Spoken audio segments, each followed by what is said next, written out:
why do so many proposals end up sounding the same? What actually makes one stand out, especially in hyper-competitive markets? As a human, we don't want to read 100 pages of boring, dry, technical text. Like, we want to know how you're going to help our lives, how you're going to make it easier, how you're going to bring our ideas to life in a cost-effective way. And so proposals become very quickly like a list of capabilities, of technical specs, instead of a story about the impact and that kind of that making that emotional connection. So it just becomes really dry. And then like these days, a lot of people are playing with AI tools, to write content. And so AI tools are... Did you know that playing it safe in your proposals might actually lower your chances of winning the work? In a world where clients are skimming more than studying, playing it safe can often mean being forgettable. In this episode of the AEC Leadership Podcast, we're joined by Krystn Macomber, who is the founder and CEO of Summit Strategy. We're going to be exploring how firms can stop blending in and start standing out where it actually counts. In this episode, we're going to be talking also about how to move beyond the copy and paste proposals, what makes a winning submission today, and how leaders can shift their teams from a mindset of compliance to one of connection.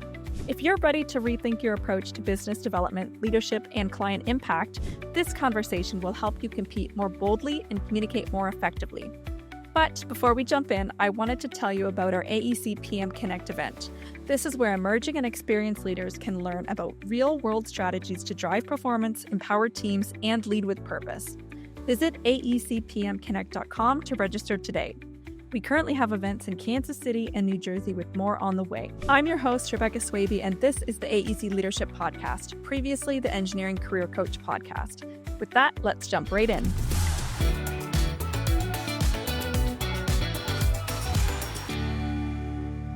Krystn, welcome to the show. Thank you for having me. Can you share a little bit about your background and what exactly was the path that led you to your current role as founder and CEO of Summit Strategy?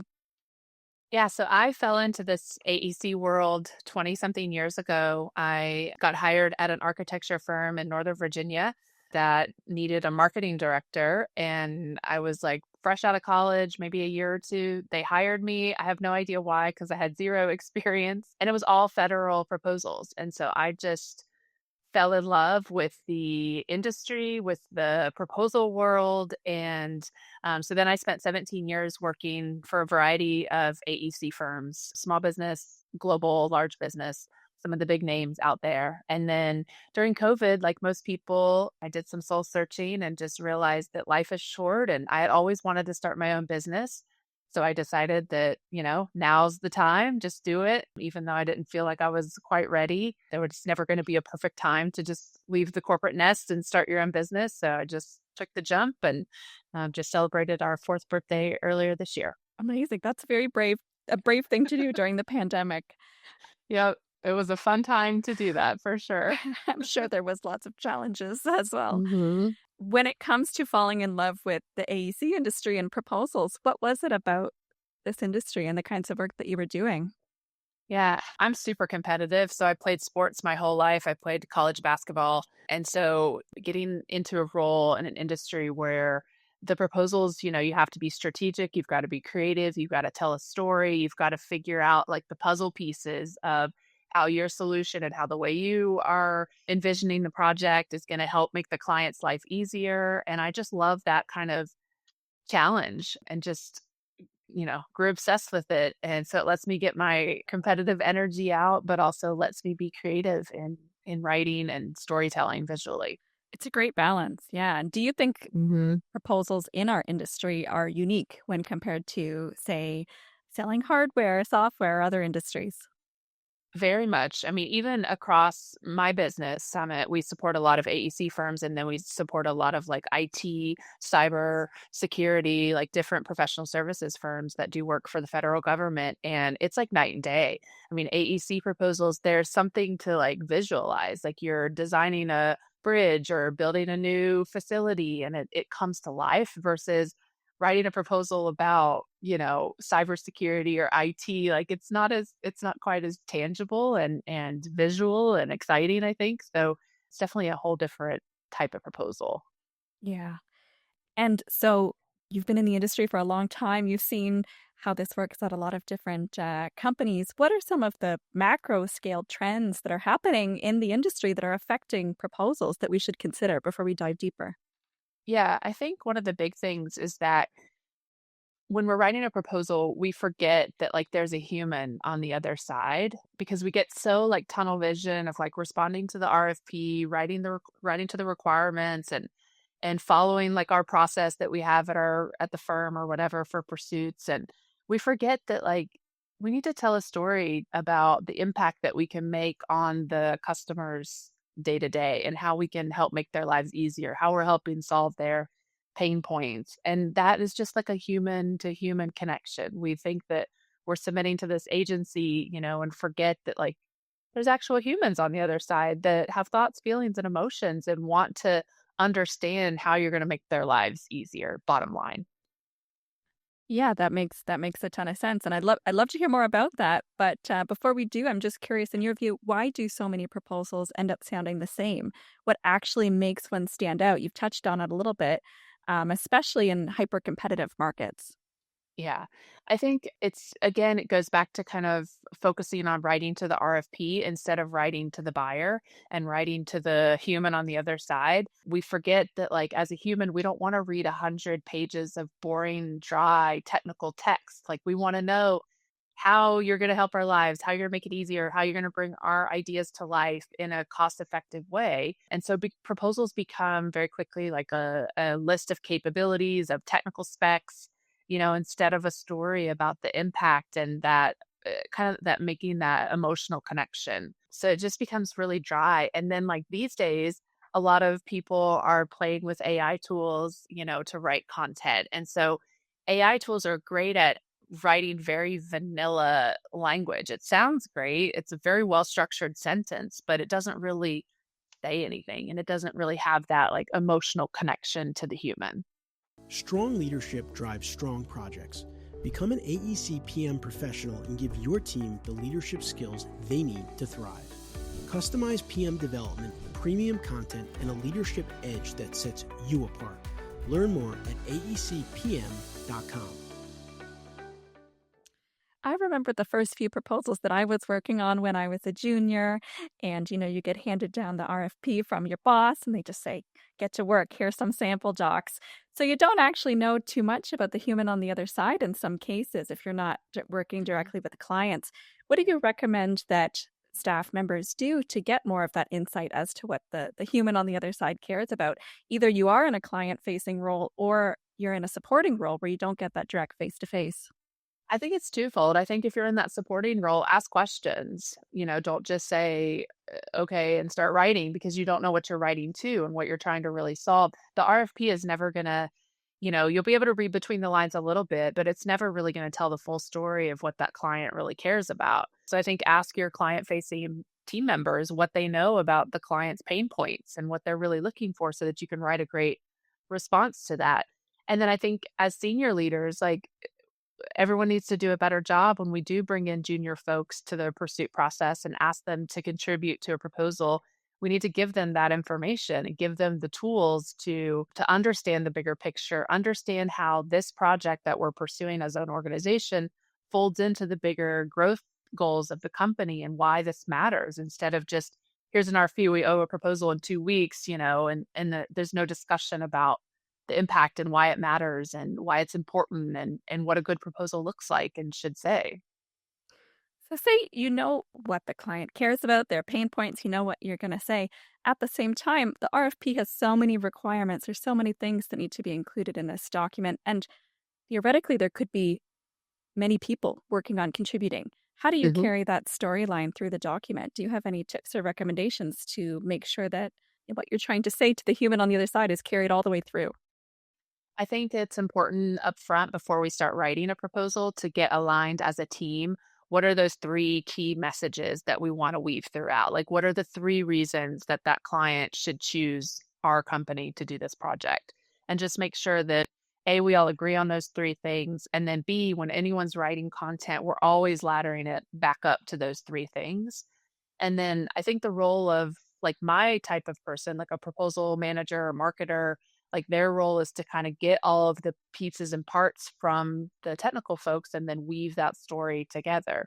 But I think that job is hard if you haven't aligned up front what those three key messages are. And it can't be anything more than three because, again, we're humans on the other side reading these and we can't remember more than three things. I barely remember what I had for breakfast this morning. Right. I'm with So you. we need to keep it simple and just, to the point. And I'm not a big fan of like all this fluffy language where like readers have to weed through the text to really understand what you're trying to say. Like just say it directly and to the point so that they walk away reading that proposal knowing, oh, this is who I need to pick and here are the three reasons I have to want to do that or I should do that. Yeah, don't bury it. Make it super simple. Exactly. Yep. Yeah, it pains me so much when I'm reading proposals and like I'm on page 35 and I see this nugget in a sentence and I'm like, oh my gosh, this is the reason. Like this is the thing.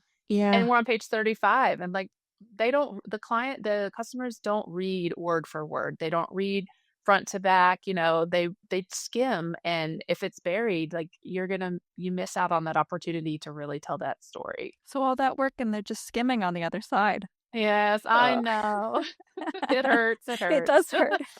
But you have to make it skimmable. Like Yeah. that's part of the art too of a proposal. And that's telling the story visually as well. Like it can't just be wall to wall text. It's got to have call out boxes and graphics and things that catch their eye so that when they're skimming or flipping pages through the PDF, like it draws their attention and they're like, oh, I need to read this. And then that carries back to those three key points. Okay. So for some firms, this might be a big shift, what you're saying, what you're recommending in comparison to what they're currently doing. So when you're helping teams rethink their business development or marketing approach, what's one of the first leadership or cultural changes that you aim to influence? Yeah, I think one of the things that's been coming up a lot lately with my clients that I've been thinking about is like project managers and seller doers, which are typically the technical folks. Sometimes they're client facing, sometimes they're not. But if they are client facing, it's a big shift to get them to think about business development because they're typically technical folks. Business development's a bad word. They don't want to be viewed as salespeople. They don't want to be responsible for sales. They want to just execute great technical work and they're brilliant at it. But they're often the ones that are on the front lines of that relationship between the business they work for and the customer. And so shifting the mindset from kind of just the like tunnel vision execution of the project that you're working on to really thinking of yourself more as like a growth partner to that client because you're here to help that client grow. And part of that is just keeping your ear to the ground, listening to little things and picking up on nuances and then asking questions and then bringing that information back to your firm because that feeds into strategies for future projects, future opportunities. And so I think sometimes shifting that mindset from I deliver projects to no, I help my clients grow and I bring future work through the door. So I think that shift can really change everything for an organization and start to deepen your client relationships. So you're not just executing the task at hand. You're really bringing insights and thinking about how you can make their lives easier and positioning your firm to be the one to help them do that. Yeah, it's closing the loop in a way. And I imagine it's pretty satisfying for those that want to make sure that their work has impact when you're able to take those insights and bring it forward to the next project. Right. Yeah. Yep. Yeah. And that is a business development thing because you are developing business. But I think sometimes when I talk to technical folks, like just that BD word and thought process is dirty and, it's stressful because they don't want to do BD. They want to do great work. But I think just pivoting kind of how you think about it and how you talk about it just helps.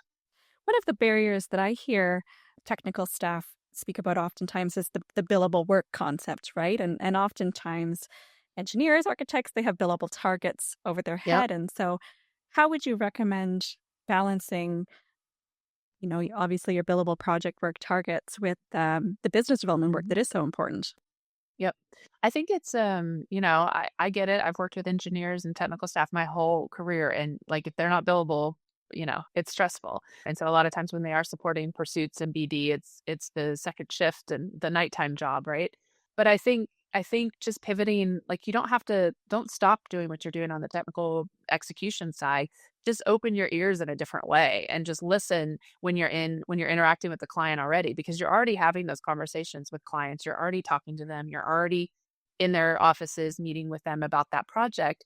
but just think about things a little differently, just the way you word things, like the way you listen to what they say. Like if they're complaining, about a problem, like, oh, that's interesting. Ask a couple questions there versus just kind of breezing over that. So I don't think you have to shift what you do. You just have to think about what you're doing when you're doing it a little bit differently, if that makes sense. Yeah, yeah, exactly. It's turning over uncomfortable stones, identifying opportunities that you might have not Yep, otherwise been paying attention to. exactly. Yep, Yeah. exactly. We spoke earlier about the fact that oftentimes proposals are skimmed very quickly, and so we know visuals are so important. I'd love to hear from you about what practical steps AEC firms can take to improve the way that their proposals are presented visually, as well as how they better verbally communicate their value in proposal documents. Yeah, I think visually, I mean, I touched on it. I think just thinking of it as a skimmable document and making sure that each page tells a story and that visually you're supporting those key three messages that we talked about earlier. So again, it's things like, there's an old saying like put a picture is worth 1,000 words, right? And so people start to just think like, oh, I need to put a picture on this page. Like I need to find a picture, put a picture on every page. And that's not going to help you communicate value. It's more infographics or process graphics, flow charts. Like, can you take your technical approach that is typically very dense and sometimes a little dry and boring, let's be honest, and flip that to be more of an infographic? And you're probably not, no one's a graphic expert, but there are people out there that do this for a living that can help you take that tech approach and pivot it so that it doesn't lose the meat and doesn't lose the technical information because you need that, but just tell it a little bit visually and break it up again for the reader because they're not going to want to sit through and just read 20 pages of wall to wall dry text. So little things like that and just, bolding the way you put something in a call out box for them to stop and look at and read, I think just really goes a long Yeah. way. Lots of little tricks. So don't just expand the margins and shrink the font size. No, please don't.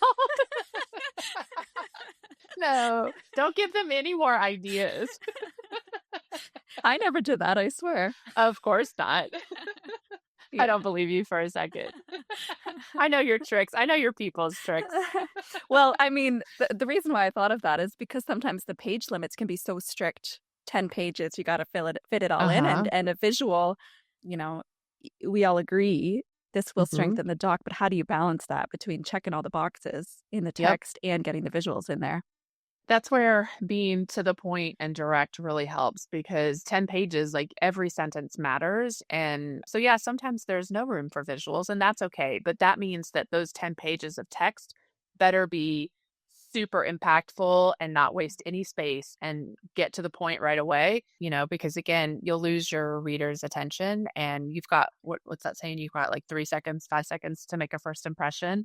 And if Right. you don't hit them right away, I mean, it's even little things like I have a personal pet peeve and I'm on a mission, I swear, my whole career to remove, that in cover letters, we're pleased to present this proposal, it drives me crazy. I hate that sentence. Get it out of there. No one cares. No one cares that you're pleased to present. Mm. Tell me what you're here to do and how you're here to help me and tell me right away. Otherwise, I've lost interest because I've got to read 52 other proposals and I don't really want to read them to begin with. So That's so it's little things smart. like that that make a big Yeah. difference. Yeah, that's so smart. So, many firms that are just getting started or they're on the smaller side of things, they might not have in-house marketing support or like a dedicated business development representative. And so oftentimes like you said, seller doer, they're having to do all Mhm. of this and Yeah. balance project work. It's tempting these days to just dump everything into ChatGPT for an edit. What would you recommend if you're in the situation where you don't have anyone on the team who's necessarily an expert on the marketing side? How do you Mhm. recommend firms start to think about improving the quality of what they're writing and presenting? Yeah, I think it comes down to regardless of the types of people or the resources you have at your firm, always when you're sitting down to write a proposal, think of it as a sales document. It's a document to win you millions of dollars or thousands of dollars, whatever the threshold is. And so it's gotta address the client's challenge. It can't just talk about how great you are as an organization. I always laugh that, there's lots of proposals out there that just say something to the effect of like, we're really great at what we do. Please hire us. Love, company name. versus like really, again, getting to the heart of what that client truly needs and wants and how you're uniquely positioned to solve that challenge. And a lot of proposals just use a lot of empty buzzwords and empty phrases that really don't mean anything. They say they're Mm. innovative, groundbreaking, best in class, like all of those kind of buzzwords, but then like you're not really proving it and backing it up. And so it just falls on deaf ears because the client doesn't really understand what that means to them and why they should care. Hmm. Hmm. Totally. So there's a lot of myths out there when it comes to proposals. You hear things sometimes like, oh, the price will carry us, or the incumbent is going to hmm win this job. They always win. Are there any other harmful myths out there that you can shed some light on and share your perspective? I think one that I hear all the time is like, our proposal already highlights why we're a great fit. Like we've got the quals, of course we're going to win this. But again, it goes back to like everyone says the same generic kind of stuff. They're innovative, they're collaborative, they're client focused, But again, what really matters to that customer is what exactly you're going to do to make their lives easier. Because again, they're humans. They've got job pressures, budget pressures, boss pressures, things at home pressures, like all the pressures are on them. And so the more you can speak directly to them as a human and how you're going to help them execute this project and in turn make their life easier. Because I think a great proposal tells that story versus just a bunch of, buzzwords. Because you have to make the client feel seen, feel understood, feel confident in your approach. And all of that is just in how you write it and how you message it. Yeah, that's true. If you're just throwing a bunch of buzzwords out there, it's almost signaling the opposite of what you're trying to say. hmm Exactly. Yeah, it's just Yeah. empty. But those buzzwords sound good. And again, if you put your stuff into Chat GPT, it's going to You're going to be get that filled back. with it. You're going to have so many buzzwords. It's buzzword soup. But it's going to be empty and it's not really going to tell the right story or any story at all. Yeah. So what does that say about the service you're going to provide, right? If that's how your Exactly. proposals Yep. are written. Hmm. Yep. So you've worked with clients across both the government and commercial sectors. So you've seen buyer expectations evolving. What should firms be doing now to better align with these evolving expectations? I think one thing that I've seen a shift over the last probably decade or so is that buyers really want partners. They don't want just a vendor. They want someone that's with them solving these complex problems. And so, again, communicating that in your proposal, focusing on that in your relationship building efforts and in your conversations, and just always showing why you're a partner and how you can be a partner to that client versus just a vendor. If they wanted a vendor, they can go, find the Mm. cheapest firm out there. But it's really about someone that's going to walk alongside them along the way and help again solve their problems. It all comes back to the same kind of things that I've been talking about. Good. That's fantastic. And I'd love to hear if you have any final piece of advice that you can share with AEC leaders who are looking to build stronger teams, win more work, and grow their teams with purpose. I think aligning all of the roles is really important. So think about your business development team, your seller doers that are again in front of your clients all the time, your marketing team, your ops team, your leadership team, just making sure that everyone's kind of on the same page, like especially in a year like 2025 where the market's a little crazy and things are a little uncertain in some sectors, and just aligning as a company and organization, like what does good look like this year? What are our true growth goals and what does good look like? And make sure that everyone's activities, because it's easy for everyone to be in a silo, right? BD's over here doing their thing, execution's doing their thing, marketing's doing their thing. But if we're not all talking and aligning and working to move the needle on those big growth goals together, then everyone, we're disconnected and we're never going to grow as much as we want as an organization. So the more you can align and just build trust and get everyone working together in the same rowing in the same boat in the same direction, I think it'll help your company go a lot farther. Okay, great advice. Thank you so much for that. And thank you for being with us today. Of course, thank you for having me. Please remember you can find the show notes for this episode at aecleadershippodcast.com. There you'll find a summary of the key points discussed in today's episode, as well as any links to any of the resources, websites, or books mentioned during the podcast.